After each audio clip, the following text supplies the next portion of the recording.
दोस्तों, स्वागत है आपका राज ट्यूटोरियल चैनल पर। आज हम लोग गवर्नर जनरल का तीसरा पार्ट पढ़ेंगे। तो चलिए बिना देर किए हुए गवर्नर जनरल के पार्ट 3 में कौन कौन गवर्नर जनरल है उनके बारे में अध्ययन करते हैं। तो चलिए सबसे पहले आते हैं लॉर्ड एल्गिन। लॉर्ड एल्गिन का कार्यकाल जो है 1862 से 1863 ईस्वी तक रहा। इन्होंने बहावी आंदोलन का दमन किया। 1863 ईस्वी में धर्मशाला हिमाचल प्रदेश में इनकी मृत्यु हो गई। लॉर्ड एल्विन का जो कार्यकाल था वह बहुत ही कम समय के लिए हुआ और इनके ही काल में एक महत्वपूर्ण घटना जो हुआ, बहावी आंदोलन का इन्होंने दमन किया। ठीक, और 1863 ईस्वी में धर्मशाला जो कि हिमाचल प्रदेश में है इनकी मृत्यु हो गई। इसके बाद जो है दूसरे गवर्नर जनरल जो है वो लॉर्ड लॉरेंस बने, जिनका शासनकाल जो है 1864 से 1869 ईस्वी है। 1865 ईस्वी में भूटान ने ब्रिटिश साम्राज्य पर आक्रमण किया। हुआ क्या दोस्तों कि 1865 ईस्वी में भूटान ने ब्रिटिश साम्राज्य पर आक्रमण किया। अफगानिस्तान के संबंध में इसने अहस्तक्षेप की नीति अपनाई, जिसे शानदार निष्क्रियता के नाम से जाना जाता है। अफगानिस्तान के संबंध में इन्होंने लॉर्ड जो लॉरेंस थे उसने कौन सी नीति अपनाई, तो अहस्तक्षेप की नीति अपनाई, जिसे किसे नाम से जाना जाता है, शानदार निष्क्रियता के नाम से जाना जाता है। दोस्तों, यदि ये वीडियो आपको अच्छा लगता है तो लाइक कीजिए, सब्सक्राइब कीजिए, अपने दोस्तों में शेयर कीजिए। चलिए आगे हम लोग अध्ययन करते हैं। इसी के समय में उड़ीसा में सन 1866 ईस्वी में तथा बुंदेलखंड एवं राजपूताना में 1868-69 ईस्वी में भीषण अकाल पड़ा। यानी कि इन्हीं के समय में क्या हुआ कि उड़ीसा में 1866 ईस्वी में और बुंदेलखंड और राजपूताना में 1868 से 1869 ईस्वी में भीषण अकाल पड़ा। इसने हेनरी कैम्पबेल के नेतृत्व में एक अकाल आयोग का गठन किया। और जब अकाल पड़ा तो उन्होंने क्या किया, हेनरी कैम्पबेल के नेतृत्व में एक अकाल आयोग का गठन किया। 1865 ईस्वी में इनके द्वारा भारत और यूरोप के बीच प्रथम समुद्री टेलीग्राफ सेवा शुरू की गई। अब इनके शासनकाल में क्या हुआ कि 1865 ईस्वी में भारत और यूरोप के बीच प्रथम समुद्री टेलीग्राफ सेवा शुरू की गई। चलिए नेक्स्ट जो गवर्नर जनरल आते हैं लॉर्ड मेयो, उनके बारे में हम लोग पढ़ते हैं। लॉर्ड मेयो का जो कार्यकाल है 1859 ईस्वी से 69 ईस्वी से 1872 ईस्वी तक है। लॉर्ड मेयो ने अजमेर में 1872 ईस्वी में मेयो कॉलेज की स्थापना की। यानी कि लॉर्ड मेयो का जो कार्यकाल का सबसे महत्वपूर्ण बात है, उन्होंने अजमेर में 1872 ईस्वी में मेयो कॉलेज की स्थापना की। इसने सन 1872 ईस्वी में कृषि विभाग की भी स्थापना की, ठीक ना। और 1872 ईस्वी में ही इन्होंने एक कृषि विभाग की भी स्थापना की।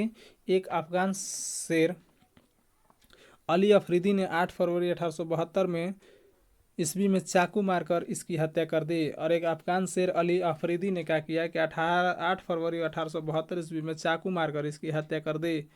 भारत में अंग्रेजों के समय में प्रथम जनगणना 1872 ईस्वी में लॉर्ड मेयो के कार्यकाल में ही हुआ। याद रखिएगा दोस्तों, जो लॉर्ड मेयो का जो सबसे पहली बार जो है भारत में जनगणना जो हुआ था लॉर्ड मेयो के काल में ही हुआ था, ठीक ना। यानी जनगणना की शुरुआत जो है प्रथम जनगणना कब हुआ था, तो 1872 ईस्वी में ही लॉर्ड मेयो के काल में हुआ है। हालांकि आगे हम लोग पढ़ेंगे कि 10 के ये आधार पर जनगणना जो है रिपन के कार्यकाल में शुरू हुआ था।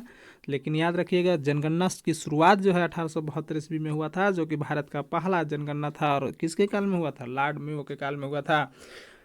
और इसके बाद दूसरा गवर्नर जनरल कौन आते हैं, तो लॉर्ड नॉर्थब्रुक आते हैं। इनका कार्यकाल क्या है, तो 1872 से 1876 ईस्वी। इसके समय में भी बंगाल में भयानक अकाल पड़ा। और इनके समय में भी लॉर्ड नॉर्थब्रुक के समय में भी बंगाल में क्या पड़ा, तो भयंकर अकाल पड़ा। ठीक, इसने बड़ोदरा से महालराव गायकवाड़ को भ्रष्टाचार के आरोप में पदच्युत कर मद्रास भेज दिया। अब इसने क्या किया कि बड़ोदरा के जो महालराव, ठीक ना, गायकवाड़ थे, उसको भ्रष्टाचार के आरोप में मुक्त पदच्युत कर दिया, यानी पद से हटा दिया। और कहाँ भेज दिया, मद्रास भेज दिया। लॉर्ड नॉर्थब्रुक ने यह घोषणा की कि मेरा उद्देश्य करों को हटाना तथा आवश्यक वैधानिक कार्रवाई को बंद करना है। लॉर्ड नॉर्थब्रुक ने घोषणा किया कि मेरा उद्देश्य जो है करों को हटाना है तथा अनावश्यक जो भी वैधानिक इकाइयां हैं उसको आपको क्या करना है, बंद करना है। पंजाब का प्रसिद्ध कुक्का आंदोलन इसी के समय हुआ था, ठीक ना। याद रखिएगा दोस्तों, जो कुक्का आंदोलन हुआ था किसके कार्यकाल में हुआ था, तो लॉर्ड नॉर्थब्रुक के कार्यकाल में ही हुआ था, जो कहाँ हुआ था, पंजाब में हुआ था। इसी के समय में स्वेज नहर खुल जाने से भारत और ब्रिटेन के बीच व्यापार में वृद्धि हुई। और इन्हीं के समय में क्या हुआ था, स्वेज नहर खुल जाया था, जिसके कारण भारत और ब्रिटेन के साथ जो है तेजी से व्यापार में वृद्धि हुआ। चलिए नेक्स्ट जो गवर्नर जनरल है वो लॉर्ड लिप्टन है। तो लॉर्ड लिप्टन का कार्यकाल 1876 से 1880 ईस्वी है। यह एक प्रसिद्ध उपन्यासकार, संबंध लेखक निबंध लेखक तथा साहित्यकार था। साहित्य आकाश में इन्हें ओवन मेरेडिथ के नाम से भी जाना जाता है। यानी कि जो लॉर्ड लिटन था वह प्रसिद्ध उपन्यासकार था, निबंध लेखक था और साहित्यकार था। और साहित्य आकाश में इसे ओवन मेरेडिथ के नाम से जाना जाता है। तो याद रखिएगा दोस्तों, कौन गवर्नर जनरल को जो है ओवन मेरेडिथ के नाम से जाना जाता है, तो लॉर्ड लिटन। इसके समय में बम्बई, मद्रास, हैदराबाद, पंजाब, मध्य भारत आदि में भयानक अकाल पड़ा। ठीक ना। इसके समय में भी क्या हुआ कि बम्बई, मद्रास, हैदराबाद, पंजाब, मध्य भारत आदि में क्या पड़ा, भयंकर अकाल पड़ा। लिटन ने रिचर्ड स्ट्रेजी की अध्यक्षता में 1878 में एक अकाल आयोग की गठन नियुक्त की। चूँकि अकाल पड़ रहा था इसलिए लिटन ने रिचर्ड स्ट्रेचकी की अध्यक्षता में 1878 ईस्वी में एक अकाल आयोग की स्थापना की। 1 जनवरी 1877 ईस्वी को ब्रिटेन के महारानी विक्टोरिया को केसर हिंद की उपाधि से सम्मानित करने के लिए दिल्ली दरबार का आयोजन किया गया। याद रखिएगा दोस्तों ठीक ना। 1 जनवरी 1877 को ब्रिटेन की महारानी विक्टोरिया को ठीक ना केसर हिंद की उपाधि से सम्मानित करने के लिए दिल्ली के दरबार का आयोजन किया गया। मार्च 1878 ईस्वी में लिटन ने भारतीय समाचार पत्र अधिनियम वर्नाकुलर प्रेस एक्ट पारित कर भारतीय समाचारों पर कठोर प्रतिबंध लगा दिए, विशेषकर राष्ट्रवादी समाचार पत्र सोम प्रकाश को प्रतिबंधित करने के लिए। इस कानून में प्रावधान था कि अगर किसी अखबार में कोई आपत्तिजनक चीज़ छपती है तो सरकार उस पर प्रिंटिंग प्रेस सहित सारी संपत्ति जब्त कर लेती है। यानी कि 1878 ईस्वी में क्या किया इन्होंने, एक वर्नाकुलर प्रेस एक्ट पारित किया। ठीक ना। यानी कि भारतीय समाचार पत्र के अधिनियम एक पारित किया, जिसके अनुसार उन्हें कहा है कि भारतीय समाचार पर कठोर प्रतिबंध लगा दिया कि अगर कोई भी अखबार जो है राष्ट्रवादी समाचार पत्र कानून मतलब राष्ट्र के मतलब कोई आपत्तिजनक चीज़ छपती है किसी भी अखबार में, तो उसको सीधा मतलब बंद कर दिया जाएगा और उसका जो भी है सारी संपत्ति भी क्या कर लिया जाएगा, जब्त कर लिया गया। खासकर वो इसलिए किया था क्योंकि जो राष्ट्रवादी समाचार पत्र था सोम प्रकाश, उसको बंद करने के लिए किया था। ठीक ना। चलिए आगे जो है, पायनियर अखबार में वर्नाकुलर प्रेस एक्ट 1878 का समर्थन किया। ठीक ना। पायनियर अखबार जो है वो क्या किया कि वर्नाकुलर प्रेस एक्ट 1878 को क्या किया, समर्थन किया। इसी के समय में सन 1878 ईस्वी को भारतीय शस्त्र अधिनियम पारित हुआ, जिसके तहत शस्त्र रखने और व्यापार करने के लिए लाइसेंस को अनिवार्य बना दिया। अब इस 1878 में जब अथी किया भारतीय शस्त्र अधिनियम पारित हुआ, तो उसके अनुसार क्या हो गया कि लाइसेंस थी, कोई भी शस्त्र अगर रखना है या व्यापार करना है तो उसके लिए लाइसेंस क्या बना दिया, अनिवार्य बना दिया। इसने सिविल सेवा की परीक्षाओं में प्रवेश करने की अधिकतम आयु सीमा 21 वर्ष से घटाकर 19 वर्ष कर दी। और इसने क्या किया कि सिविल सेवा परीक्षाओं में प्रवेश की अधिकतम आयु जो है 21 वर्ष थी, उसको घटाकर 19 वर्ष कर दिया। नोट, 1857 में सिविल सेवा परीक्षा में सम्मिलित होने की आयु 23 वर्ष निर्धारित की गई थी। 1859 में आयु सीमा को घटाकर 22 वर्ष कर दी गई और 1866 में इसको घटाकर 21 वर्ष कर दिया गया। यानी कि 1857 में सिविल सेवा परीक्षा में शामिल होने के लिए अधिकतम उम्र कितना था, तो 23 वर्ष था। ठीक, न्यूनतम उम्र बल्कि। और 59 में इसको घटाकर कितना कर दिया गया, 22 वर्ष कर दिया। और 66 में इसको घटाकर 21 वर्ष कर दिया गया, यानी एक वर्ष घटता चला गया। लिटन ने अलीगढ़ में एक मुस्लिम एंग्लो प्राच्य महाविद्यालय की स्थापना की। और लिटन ने क्या किया कि अलीगढ़ में एक मुस्लिम एंग्लो प्राच्य महाविद्यालय की स्थापना की। चलिए नेक्स्ट गवर्नर जनरल जो है लॉर्ड रिपन है इसी के विषय में हम लोग पढ़ते हैं। लॉर्ड रिपन का जो कार्यकाल है मात्र 4 वर्ष का है। 1880 से 1884 ईस्वी तक प्रधानमंत्री ग्लैडस्टोन के परामर्श पर रिपन ने सर्वप्रथम समाचार पत्र स्वतंत्रता को बहाल करते हुए 1882 ईस्वी में वर्नाकुलर प्रेस एक्ट को समाप्त कर दिया और भारतीय भाषाओं में प्रकाशित होने वाले समाचार पत्रों को भी वही सुविधाएं दी गई जो अन्य समाचार पत्रों को प्राप्त थी। इन्होंने क्या किया लॉर्ड रिपन ने कि प्रधानमंत्री ग्लैडस्टोन के परामर्श पर उन्होंने परामर्श दिया, कौन, ग्लैडस्टोन ने। ठीक ना। तो रिपन ने सर्वप्रथम क्या किया कि जो भी स्वतंत्र समाचार पत्रों पर स्वतंत्रता को बहाल किया। ठीक ना। 1882 में ईस्वी में वर्नाकुलर एक्ट को समाप्त कर दिया। चूँकि वर्नाकुलर एक्ट लगा दिया था जिसके अनुसार कोई भी मतलब आपत्तिजनक चीज़ नहीं छापना था, तो लॉर्ड रिपन ने क्या किया कि उसको समाप्त कर दिया और भारतीय भाषाओं को प्रकाशित होने वाले समाचार पत्रों को वही सुविधाएं दिया जो अन्य समाचार पत्रों को प्राप्त थी। इसने सिविल सेवा में प्रवेश की अधिकतम आयु सीमा को 19 वर्ष से बढ़ाकर 21 वर्ष कर दिया। आज जो सिविल सेवा प्रवेश की अधिकतम आयु था 19 वर्ष, उसको बढ़ाकर कितना कर दिया, 21 वर्ष कर दिया। इसने स्थानीय स्वशासन की शुरुआत की और 18 मई 1882 को स्थानीय स्वशासन संबंधी एक कानून बनाया, जिसके आधार पर विभिन्न प्रांतों में 1883 से 1885 के मध्य स्थानीय स्वशासन संबंधी कानून बनाए गए थे। इसने क्या किया कि स्थानीय स्वशासन की शुरुआत की, किसने, लॉर्ड रिपन ने, और 18 मई 1882 को स्थानीय स्वशासन संबंधी एक कानून बनाया, जिसके आधार पर विभिन्न प्रांतों को 1883 से 85 ईस्वी के मध्य स्थानीय स्वशासन संबंधी कानून बनाए गए। इसके समय में ही भारत में सन 1881 ईस्वी में सर्वप्रथम नियमित जनगणना करवाई गई। तब से लेकर अब तक प्रत्येक 10 वर्ष के अंतराल पर जनगणना की जाती है। 1881 की जनगणना में हैदराबाद राजपूतानों को नहीं जोड़ा गया था। दोस्तों, इससे पहले हम लोग पढ़ चुके थे कि लॉर्ड मेयो के काल में, ठीक ना, जनगणना स्टार्ट हुआ था 1872 ईस्वी में, लेकिन नियमित जनगणना जो स्टार्ट हुआ वह नियमित जो है किसके कार्यकाल में हुआ, लॉर्ड रिपन के कार्यकाल में हुआ, जो कब हुआ था, 1881 ईस्वी में कार्य, ठीक। और तब से लेकर अब तक प्रत्येक 10 वर्षों के अंतराल पर जनगणना की जाती है। अब 1881 की जनगणना में हैदराबाद और राजपूतानों को नहीं जोड़ा गया था। भारत में पहली बार जनगणना 1872 ईस्वी में हुई, परंतु इसमें भारत के संपूर्ण भागों का प्रतिनिधित्व नहीं हुआ। लगभग 20% भारत का भाग इसमें छूट गया। यानी कि भारत में पहले ही बताया दोस्तों कि भारत में जो है पहली बार जनगणना जो है 1872 ईस्वी में लॉर्ड मेयो के काल में स्टार्ट हुआ, लेकिन इसमें क्या हुआ, संपूर्ण प्रतिनिधित्व नहीं हुआ। लगभग 20% जो है इसमें भाग जो है भारत का छूट गया था। लॉर्ड रिपन के द्वारा ही सन 1881 में प्रथम कारखाना अधिनियम लाया गया। इसमें 7 वर्ष से कम आयु के बच्चों को काम करने पर प्रतिबंध लगा दिया गया और 7 से 12 वर्ष के श्रमिकों के लिए 9 घंटे से अधिक कार्य कराया जाना प्रतिबंधित कर दिया गया। यह एक्ट चाय, कॉफ़ी और नील की खेती के लिए लागू नहीं थे। लॉर्ड रिपन ने 1881 ईस्वी में एक प्रथम कारखाना अधिनियम बनाया, ठीक ना, जिसमें उन्होंने कहा कि 7 वर्ष से कम उम्र के बच्चों को काम करने के लिए प्रतिबंध लगा दिया। यानी कि 7 वर्ष से कम उम्र का बच्चा जो है काम नहीं कर सकता है। और 7 से 12 वर्ष के श्रमिकों के लिए उन्होंने 9 घंटे से अधिक कार्य कराया जाना प्रतिबंधित कर दिया, यानी बैन लगा दिया। यह एक्ट किस पर लागू नहीं होता था, तो चाय, कॉफ़ी और नील की खेती पर यह एक्ट लागू नहीं होता था। इसको छोड़कर बाकी सभी पर लागू होता था। रिपन के समय में शैक्षिक सुधारों के अंतर्गत विलियम हंटर की अध्यक्षता में एक आयोग गठित किया गया। रिपन के समय में ही शैक्षिक सुधारों के अंतर्गत विलियम हंटर की अध्यक्षता में एक आयोग गठित किया गया। 2 फरवरी 1883 ईस्वी में यूरोपियों के विरुद्ध भारतीय न्यायाधीशों के द्वारा मुकदमा की सुनवाई के लिए इल्बर्ट विधेयक प्रस्तुत कराया, लेकिन यूरोपवासियों के प्रबल विरोध के कारण इसे वापस लेना पड़ा।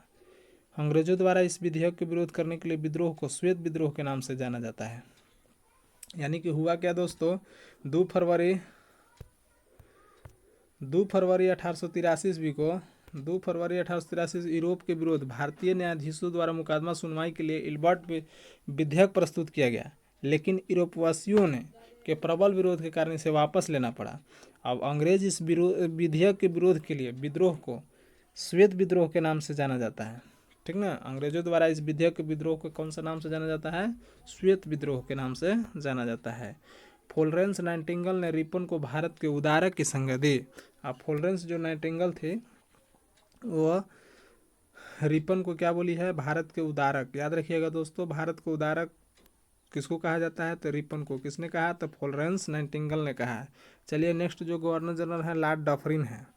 लॉर्ड डफरिन का जो शासनकाल है 1884 से 1888 ईस्वी है। इसके समय में तृतीय आंग्ल बर्मा युद्ध 1885 से 88 ईस्वी में हुआ और बर्मा का अंतिम रूप से अंग्रेजी राज्य में मिला लिया गया। लॉर्ड डफरिन के रूप में क्या हुआ कि 1884 से 88 ईस्वी तक इनका कार्यकाल रहा। अब इन्हीं के समय में तृतीय आंग्ल बर्मा युद्ध हुआ, जिसमें बर्मा को अंतिम रूप से अंग्रेजी राज्य में मिला लिया गया। इसी के समय में Bengal tenancy act, Awadh tenancy act और पंजाब टेनेंसी एक्ट पारित हुआ।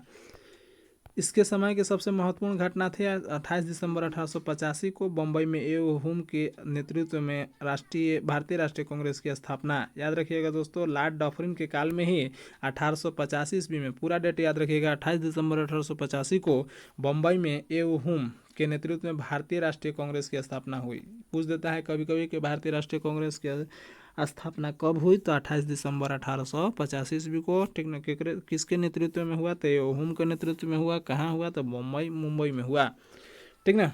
किसके काल में हुआ, तो लॉर्ड डफरिन के काल में हुआ। चलिए नेक्स्ट जो है गवर्नर जो है लॉर्ड लैंसडाउन है। चलिए इनके बारे में पढ़ते हैं। इनका जो कार्यकाल जो है 1888 से 1894 ईस्वी हुआ। भारत और अफगानिस्तान के मध्य सीमा रेखा यानी डुरेंड रेखा का निर्धारण इसी के समय में हुआ था। याद रखिएगा दोस्तों, जो भारत और अफगानिस्तान के मध्य जो एक सीमा रेखा है जिसका नाम डुरेंड रेखा है। हालांकि अब जब भारत पाकिस्तान विभाजित हो गया तो ये डुरेंड रेखा जो है अब भारत और अफगानिस्तान के बीच है, ठीक ना। लेकिन यह उस समय की बात है जब भारत पाकिस्तान एक में था। तो डुरेंड रेखा का जो है निर्धारण किसके शासनकाल में हुआ था? तो लॉर्ड लैंसडाउन के समय में हुआ था, ठीक ना। उसका नाम क्या था? डुरेंड रेखा। तो भारत अफगानिस्तान के मध्य कौन सी रेखा थी? डुरेंड रेखा। और किसके कार्यकाल में हुआ? तो लॉर्ड लैंसडाउन के कार्यकाल में हुआ। लेकिन अभी वह किस वर्तमान समय में क्या है? भारत अफगानिस्तान और पाकिस्तान के बीच है डुरेंड लाइन रेखा। 1891 ईस्वी में दूसरा कारखाना अधिनियम लाया गया जिसमें स्त्रियों को 11 घंटे प्रतिदिन से अधिक काम करने पर प्रतिबंध लगाया गया और साथ ही सप्ताह में एक दिन छुट्टी की व्यवस्था की गई। और लॉर्ड लैंसडाउन के कार्यकाल में ही 1891 में दूसरा कारखाना अधिनियम लाया गया जिसमें स्त्रियों को 11 घंटे से प्रतिदिन से अधिक काम करने पर प्रतिबंध लगा दिया गया और सप्ताह में एक दिन की क्या छुट्टी की व्यवस्था की गई। लॉर्ड एल्गिन द्वितीय का कार्यकाल जो है, लॉर्ड एल्गिन द्वितीय का जो कार्यकाल है 1894 से 1899 ईस्वी तक रहा। भारत को तलवार के बल पर विजित किया गया है और तलवार के बल पर ही इसकी रक्षा की जाएगी, यह कथन लॉर्ड एल्गिन द्वितीय का है, ठीक ना। लॉर्ड एल्गिन द्वितीय ने कहा, इसका स्टेटमेंट क्या है कि भारत को तलवार के बल पर विजित किया है, यानी भारत को तलवार के बल पर जीते हैं और इसकी रक्षा भी हम किस पर करेंगे? तलवार के बल पर ही करेंगे, ठीक। 1895 से 98 के मध्य उत्तर प्रदेश, बिहार, पंजाब और मध्य प्रदेश में भयंकर अकाल पड़ा, ठीक ना। 1895 से 1898 ईस्वी में, ठीक ना, उत्तर प्रदेश, बिहार, पंजाब और मध्य प्रदेश में भयंकर अकाल पड़ा। चलिए अब आते हैं लॉर्ड कर्जन, ठीक ना। लॉर्ड कर्जन जो कि बहुत ही महत्वपूर्ण गवर्नर जनरल है, उनके कार्यकाल में क्या कौन सी घटनाएं घटित होती है ये उसके विषय में जानते हैं। लॉर्ड कर्जन का जो कार्यकाल जो है 1899 से 1905 ईस्वी तक रहा। 1899 में कर्जन ने भारतीय टंकण और पत्र मुद्रा अधिनियम पारित कराकर अंग्रेजी स्वर्ण मुद्रा को भारत की कानूनी मुद्रा घोषित कर दिया। यानी लॉर्ड कर्जन ने क्या किया कि 1899 ईस्वी में भारतीय टंकण और पत्र मुद्रा अधिनियम पारित कर उन्होंने क्या किया कि अंग्रेजी स्वर्ण मुद्रा को भारत के कानूनी मुद्रा घोषित कर दिया। शासन का कार्य क्षमता के आधार पर लॉर्ड कर्जन ने रिपन द्वारा स्थापित स्थानीय स्वशासन की प्रणाली पर आघात किया और 1899 में कलकत्ता को कॉरपोरेशन अधिनियम बनाया। और इन्होंने क्या किया कि जो लॉर्ड कर्जन रिपन द्वारा जो स्थानीय स्वशासन व्यवस्था प्रणाली बनाया गया था उस प्रणाली को आघात किया और 1899 में कलकत्ता कॉरपोरेशन अधिनियम बनाया। लॉर्ड कर्जन ने 1901 ईस्वी में सर कॉलिंस और स्कॉट मॉनक्रीफ की अध्यक्षता में एक सिंचाई आयोग, थॉमस रॉबर्टसन की अध्यक्षता में एक रेलवे आयोग और 1902 ईस्वी में सर एंड्रूज फ्रेजर की अध्यक्षता में एक पुलिस आयोग और सर थॉमस रेले की अध्यक्षता में एक विश्वविद्यालय आयोग की स्थापना की। यानी लॉर्ड कर्जन के काल में क्या क्या हुआ? तो 1901 ईस्वी में सर कॉलिन स्कॉट मॉनक्रीफ की अध्यक्षता में एक सिंचाई आयोग की घटना हुआ। फिर थॉमस रॉबर्टसन की अध्यक्षता में एक रेलवे आयोग की स्थापना हुआ 1902 में और सर एंड्रू फ्रेजर की अध्यक्षता में एक पुलिस आयोग की स्थापना हुआ और सर थॉमस रेले की अध्यक्षता में एक विश्वविद्यालय की स्थापना हुई। 1904 में भारतीय विश्वविद्यालय अधिनियम पास किया गया और 1904 ईस्वी में, ठीक ना, कर्जन के समय में ही भारतीय विश्वविद्यालय अधिनियम पास किया गया। चलिए आगे क्या क्या हुआ कर्जन के विषय में उनके बारे में पढ़ते हैं। चलिए दोस्तों, कर्जन जो है के शासनकाल में बहुत कुछ हुआ है तो उनको ध्यान से देखिए। इसने सर एंटनी मैकडोनाल्ड की अध्यक्षता में एक अकाल आयोग का गठन किया है। सैन्य अधिकारियों के प्रशिक्षण के लिए क्वेटा में एक कॉलेज की स्थापना की, ठीक ना। लॉर्ड कर्जन के समय में क्या हुआ कि सर एंटनी मैकडोनाल्ड की अध्यक्षता में एक अकाल आयोग की स्थापना किया गया और सैन्य अधिकारियों के प्रशिक्षण के लिए क्वेटा में एक कॉलेज की स्थापना की और सैनिकों के प्रशिक्षण के लिए ट्रेनिंग देने के लिए क्वेटा में क्या किया गया? कॉलेज खोला गया। प्राचीन स्मारक प्रशिक्षण अधिनियम 1904 ईस्वी के द्वारा कर्जन ने भारत में पहली बार ऐतिहासिक इमारतों की सुरक्षा और मरम्मत की ओर ध्यान दिया। इस कार्य के लिए कर्जन ने भारतीय पुरातत्व विभाग की स्थापना की और उन्होंने क्या किया कि जो भी प्राचीन इमारत थे उसको सुरक्षा और मरम्मत करने की और मतलब ध्यान गया उसका, और इसके लिए उन्होंने क्या किया कि भारतीय पुरातत्व विभाग की स्थापना की। कर्जन के समय में 1904 ईस्वी में सहकारी उधार समिति अधिनियम बनाया गया, जिसके द्वारा सहकारी समितियों की स्थापना करके किसानों को उचित व्यापार पर रुपया कर देने की व्यवस्था की गई। और कर्जन के समय में क्या हुआ कि 1904 ईस्वी में सहकारी उधार समिति बनाया गया। ये सहकारी उधार समिति का मतलब था कि कोई भी किसान जो है उचित दर पर कर्ज ले सकता था। इसने कृषि बैंक भी खुलवाए। इसने क्या किया, कृषि बैंक भी खुलवाया। 1901 ईस्वी में कृषि इंस्पेक्टर जनरल की नियुक्ति की, और 1901 ईस्वी में कृषि इंस्पेक्टर जनरल की नियुक्ति की। इसके समय में 1905 में पूसा में एक कृषि अनुसंधान संस्था खोली गई। याद रखिएगा दोस्तों, पूसा में जो है कृषि अनुसंधान संस्थान किसके कार्य में खुला था, तो कर्जन। कब, 1905। डेट याद रहेगा तो पता चल जाएगा कि लॉर्ड कर्जन के समय में हुआ था। कर्जन के समय में ही पहली बार प्रत्येक प्रांत और केंद्र पर एक निदेशक के अधीन एक पृथक गुप्तचर विभाग की स्थापना की गई। और कर्जन के समय में ही पहली बार प्रत्येक प्रांत यानी प्रत्येक प्रांत में और केंद्र स्तर पर एक एक निदेशक और एक एक पृथक गुप्तचर विभाग की स्थापना की गई। लॉर्ड कर्जन के समय में ही किचनर परीक्षा को सैनिक प्रशिक्षण में शामिल करके सेना की युद्ध क्षमता को बढ़ाया गया। और कर्जन ने क्या किया था अपने समय में कि किचनर परीक्षा की व्यवस्था किया। इसमें क्या था कि सैनिक को प्रशिक्षण दिया जाता था, जिसमें कि उसकी युद्ध क्षमता को बढ़ जाता था। इसी के कार्यकाल के दौरान कलकत्ता में विक्टोरिया मेमोरियल हॉल का निर्माण कराया गया। यानी कि लॉर्ड कर्जन के समय में ही कलकत्ता में विक्टोरिया मेमोरियल हॉल की स्थापना की गई। कर्जन के विरुद्ध भारतीय कार्यों में सर्वाधिक महत्वपूर्ण कार्य था, यानी कर्जन के जो था भारत विरोधी कार्यों में सर्वाधिक महत्वपूर्ण कार्य क्या था, तो वो बंगाल विभाजन था। ठीक ना, 1905 में बंगाल विभाजन। 19 जुलाई 1905 को बंगाल विभाजन के निर्णय की घोषणा शिमला में की गई और इसका प्रारूप प्रकाशित किया गया। और सितंबर 1905 में से सम्राट ने भी स्वीकृति दे दी। और 16 अक्टूबर 1905 को इस बंगाल विभाजन की योजना को लागू किया गया और बंगाल को दो प्रांतों में बांट दिया गया, एक पूर्वी बंगाल और असम प्रांत, और दूसरा पश्चिमी बंगाल। पूर्वी बंगाल का मुख्यालय ढाका में बनाया गया और lieutenant governor sir Andrews Fraser को बनाया गया। हुआ क्या दोस्तों कि जो कर्जन जो है इतिहास में सबसे महत्वपूर्ण है बंगाल विभाजन के नाम पर। अब बंगाल विभाजन सबको जान रहा है कि 1905 ईस्वी में हुआ था।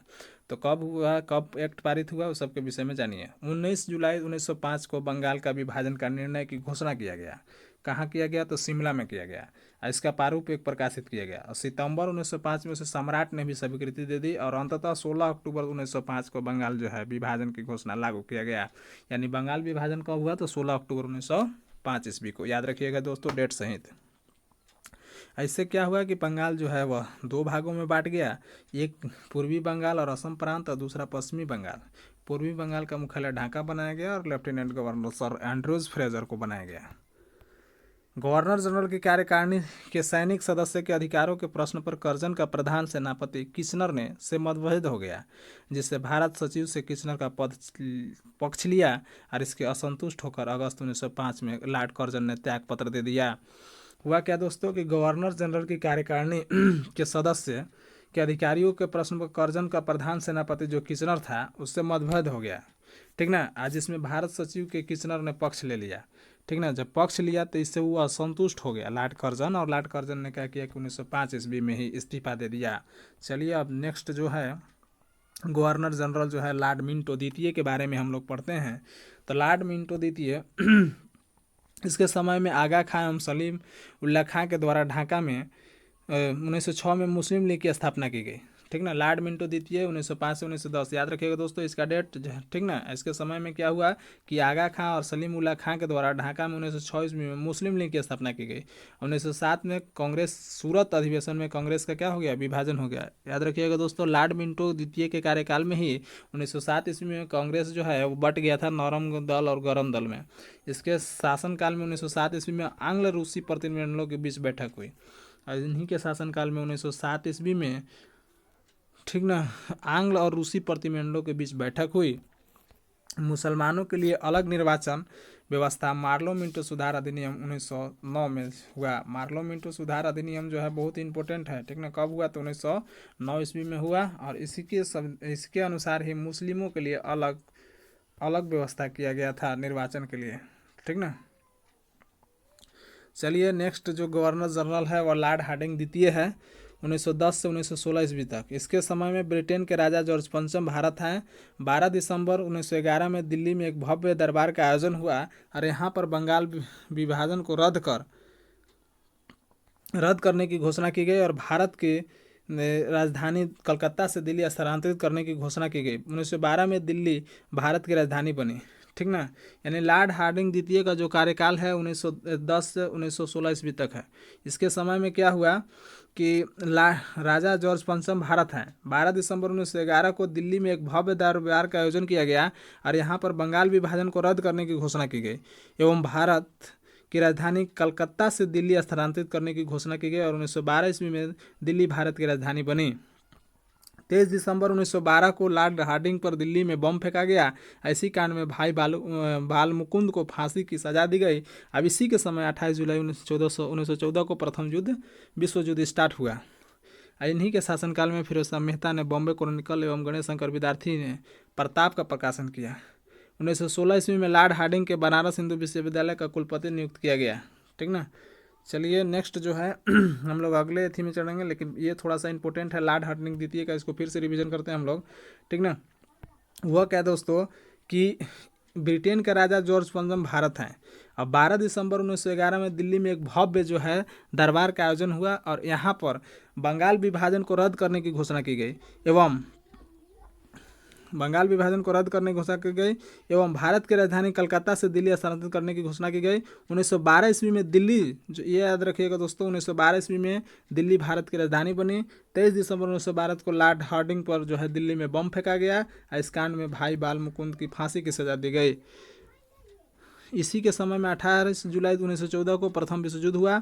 अब इसी के समय में फिरोज शाह मेहता ने बॉम्बे क्रॉनिकल और गणेश शंकर विद्यार्थी को प्रताप का प्रकाशन किया। 1916 में लॉर्ड हार्डिंग को बनारस हिंदू कॉलेज का कुलपति नियुक्त किया गया, याद रखिएगा दोस्तों, ठीक ना।